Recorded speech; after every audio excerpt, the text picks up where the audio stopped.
और नरेंद्र मोदी ने तीसरी बार प्रधानमंत्री पद की शपथ ली है। लगातार तीसरी बार सरकार बनाने वाले पीएम मोदी ने अपनी कैबिनेट में सोशल इंजीनियरिंग का खास ध्यान रखा है। कैसे, आइए आपको दिखाते हैं।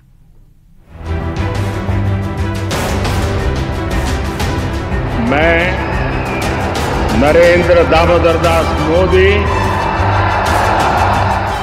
9 जून 2024 की तारीख देश के इतिहास में स्वर्णिम अक्षरों में दर्ज हो गई। संविधान के प्रति सच्ची श्रद्धा और निष्ठा रखूंगा। नरेंद्र मोदी ने इसी दिन तीसरी बार देश के प्रधानमंत्री पद की शपथ ली।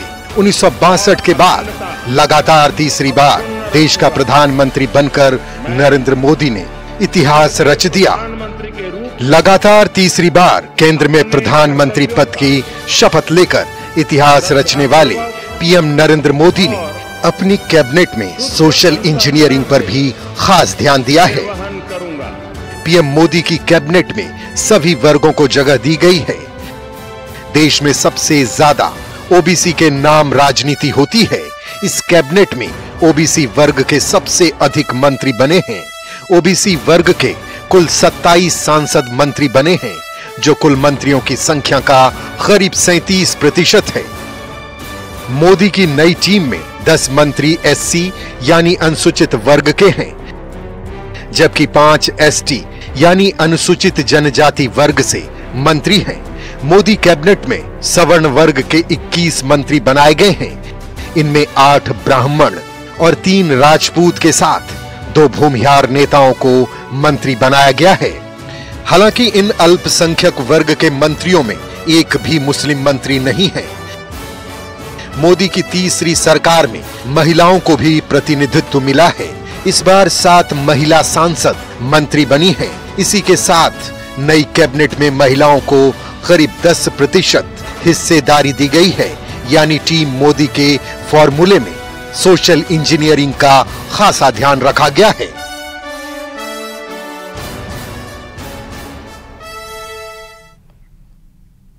और नरेंद्र मोदी लगातार तीसरी बार देश के प्रधानमंत्री बन चुके हैं और शपथ लेते ही पीएम मोदी ने किसानों को खुश करने वाला बड़ा फैसला लिया।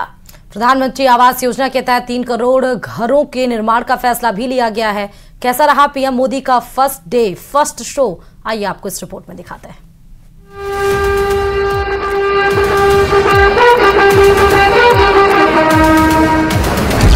मैं नरेंद्र दामोदर दास मोदी ईश्वर की शपथ लेता हूं कि प्रधानमंत्री के रूप में अपने कर्तव्यों के सम्यक निर्वहन के लिए मैं प्रत्यक्ष अथवा अप्रत्यक्ष रूप से संसूचित या प्रकट नहीं करूंगा।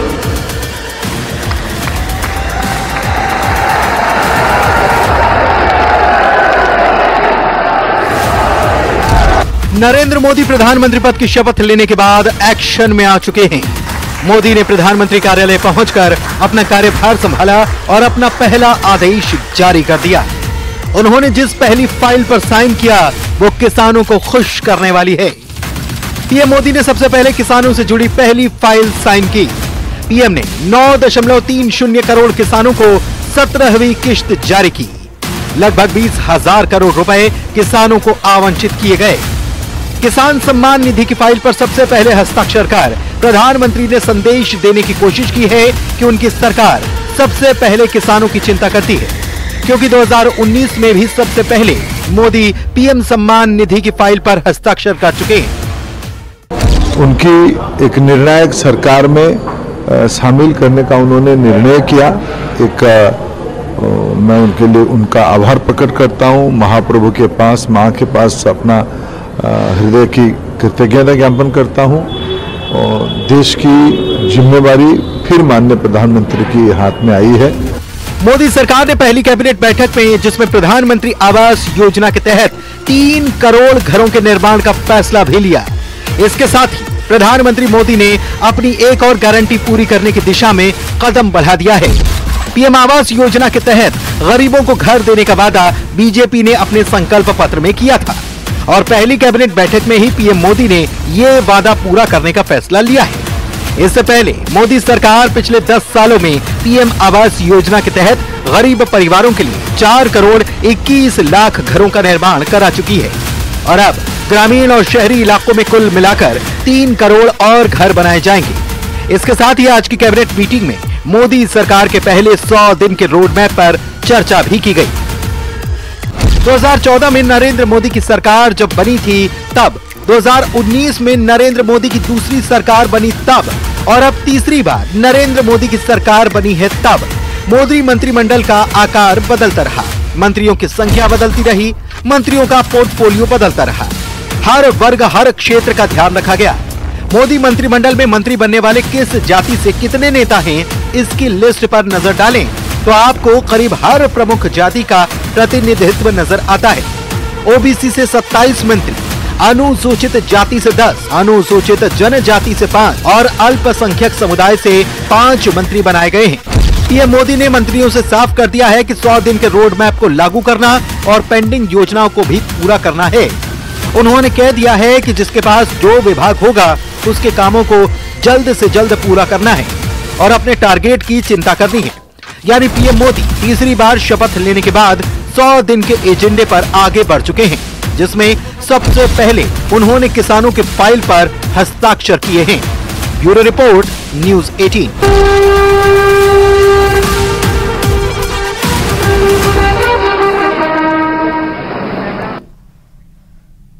और चलिए रुक करते हैं अगली खबर की ओर। बड़ी जानकारी आपको दे दें, जम्मू में यात्रियों पर आतंकी हमले का मामला सामने आया है। चौमू के 4 मृतकों की पार्थिव देह जो है आज जयपुर लाई जाएगी। बड़ी खबर आपको इस वक्त बता रहे हैं, जहां रायसी में आतंकवादियों ने हमला कर दिया था। वैष्णो देवी की तरफ श्रद्धालु से भरी एक बस जा रही थी जिसमें 10 लोगों की मृत्यु की खबर आई। 30 से 33 लोग घायल बताए जा रहे थे और उसमें चौमू के एक ही परिवार के 4 लोग मारे गए हैं। अब बताया जा रहा है कि उनके पार्थिव शरीर को लाया जा रहा है जयपुर। पूजा एक्सप्रेस से जयपुर लाई जा रही थी यह पार्थिव देह है। सुबह 10 बजे पूजा एक्सप्रेस गांधीनगर रेलवे स्टेशन पहुंचने की संभावना जताई जा रही है। तो देखिए, आतंकी हमले में राजेंद्र सैनी, ममता सैनी, पूजा सैनी, चिट्टू की मौत हुई थी और जयपुर से एम्बुलेंस से जो है वो ले जाया जाएगा चौमू। चौमू की पांचावाली ढाणी में मृतकों का जो है अंतिम संस्कार किया जाएगा। ज्यादा जानकारी के लिए संवाददाता राकेश जुड़े हुए हैं। राकेश, दुखद खबर है लेकिन अब पार्थिव शरीर पहुंच रहा है अपने पैतृक गांव। देखिए, बिल्कुल जिस तरीके से जो कायराना आतंकवादी हुआ है, 4 लोग मारे गए हैं, राजस्थान 5 गए थे। तो इनके साथ पवन सैनी जो पूजा सैनी के दीदी हैं और जो 2 साल का बच्चा है, अभी 24 जून को जन्मदिन भी, दूसरा जन्मदिन उसका मनाया जाना था, लेकिन पूरा क्षेत्र इस बात को लेकर गंभीर है।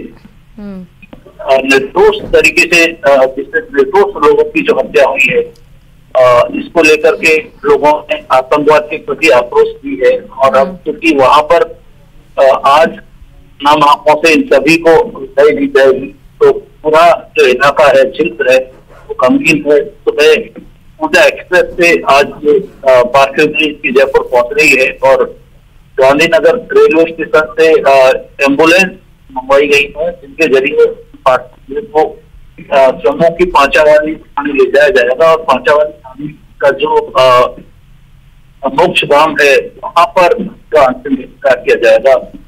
बड़ी संख्या में शुक्रिया राकेश तमाम जानकारी देने के लिए इस खबर पर। तो आपको बड़ी खबर बता रहे थे, जम्मू में यात्रियों पर आतंकी हमले का ये मसला है, जहां पर अब इनके पार्थिव शरीर को पांचावाली ढाणी में मृतकों का अंतिम संस्कार किया जाएगा। पार्थिव शरीर पहुंच रहा है। और दिल्ली के बाद अब जयपुर में भी 10 से 15 साल पुराने वाहन नहीं चला सकेंगे। दरअसल परिवहन विभाग ने जयपुर के दोनों आरटीओ को सख्त दिशा निर्देश जारी किए, जिसमें यह कहा गया है कि अगर रोड पर ऐसे वाहन चलते पाए गए तो कार्रवाई होगी। देखिए रिपोर्ट।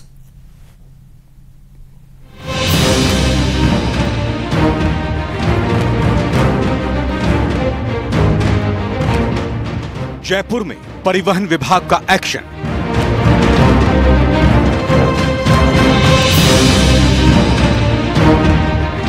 दस साल पुराने डीजल वाहनों पर सख्ती।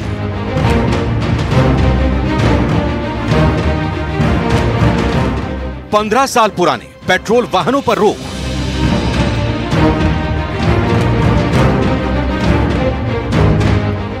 अगर आप जयपुर में दोपहिया या चौपहिया वाहन के मालिक हैं और वो 10 से 15 साल पुराने हैं तो ये खबर आपके लिए है।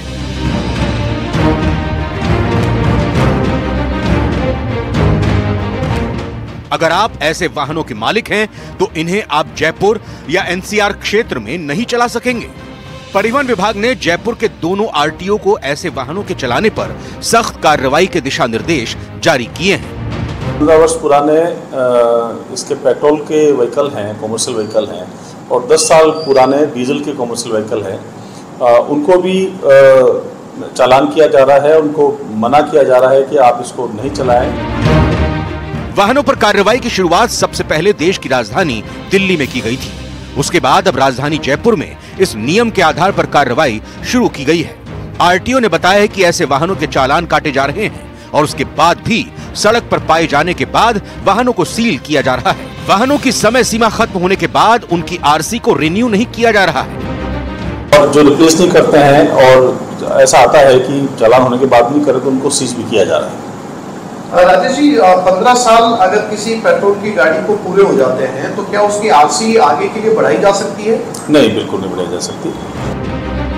परिवहन विभाग की यह कार्रवाई जहां प्रदूषण और जाम की समस्या को रोकने के लिए सकारात्मक मानी जा सकती है, वहीं कुछ ऐसे वाहन मालिक जिनके वाहनों की हालत 10 से 15 साल के बाद भी बेहतर है, उन्हें इस नियम से निराशा हो सकती है, क्योंकि अच्छी कंडीशन में होने के बावजूद भी ऐसे वाहन जयपुर की सड़कों पर चल नहीं पाएंगे।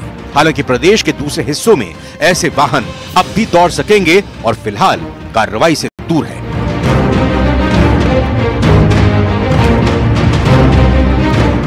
जयपुर से न्यूज़ 18 के लिए मोहम्मद आसिफ की रिपोर्ट।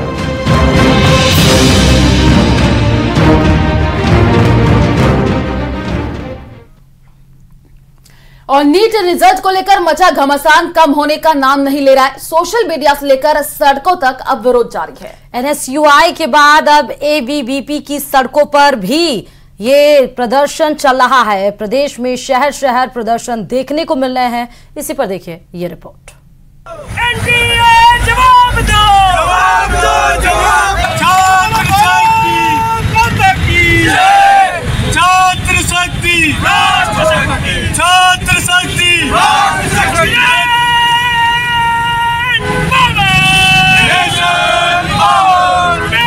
तस्वीरें 4 लेकिन कहानी एक। नीट परीक्षा से खिलवाड़ करने वालों के खिलाफ जांच और कार्रवाई हो। एनएसयूआई के बाद अब एबीवीपी भी सड़कों पर है।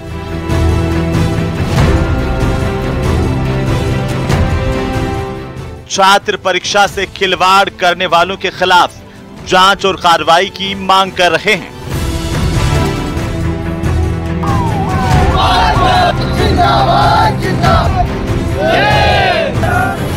4 जून को आए नीट यूजी 2024 परीक्षा के परिणामों को लेकर देश भर में बवाल मचा हुआ है। 67 छात्रों के एक जैसे नंबर आने और उनके टॉप करने से हर कोई आश्चर्यचकित है। साथ ही 6 सेंटर्स के बच्चों को ग्रेस मार्क्स देने से उनके मेरिट में आने को लेकर के भी बहुत सारे सवाल उठ रहे हैं।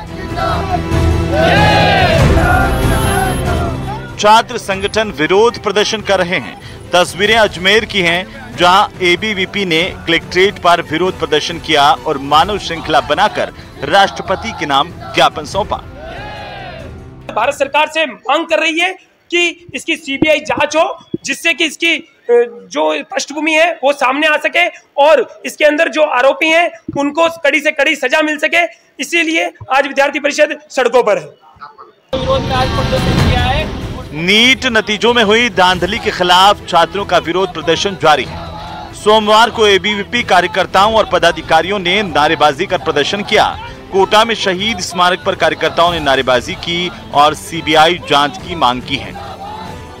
720 में से 720 नंबर तो आना जायज है, बाकी 718, 719 नंबर स्टूडेंट्स की आ ही नहीं सकते अभी तक, क्योंकि अगर उसमें 200 क्वेश्चन होते उसमें से 180 सही करने रहते, 180 क्वेश्चन अटेम्प्ट करने रहते। अगर स्टूडेंट एक क्वेश्चन गलत करता है तो उसके 716 नंबर आ सकते हैं। अगर गलत करता है तो 715 आ सकते, अगर छोड़ता है तो 7 से 16 आ सकते, 718 719 आ ही नहीं सकते। तो नीट रिजल्ट को लेकर छात्रों का प्रदर्शन जारी है। छात्रों ने 4 जून को जारी किए गए रिजल्ट को लेकर कई खामियां गिनवाई हैं, साथ ही सीबीआई जांच की मांग की। एबीवीपी संगठन के पदाधिकारियों ने कहा कि एनटीए ने जल्दबाजी में 4 जून को रिजल्ट जारी किया, इसीलिए मूल्यांकन में गड़बड़ी हुई। जो एनटीए जो नेशनल टेस्ट एजेंसी द्वारा जो एग्जाम कराया जाता है उसके अंदर कई भ्रष्टाचार के आरोप पाए गए हैं, जिसके अंदर एक ही क्लासेस के कम से कम 30 से 40 स्टूडेंट टॉपर पाए गए। उसके विरोध प्रदर्शन में ये आज प्रदर्शन किया गया राजसमंद में।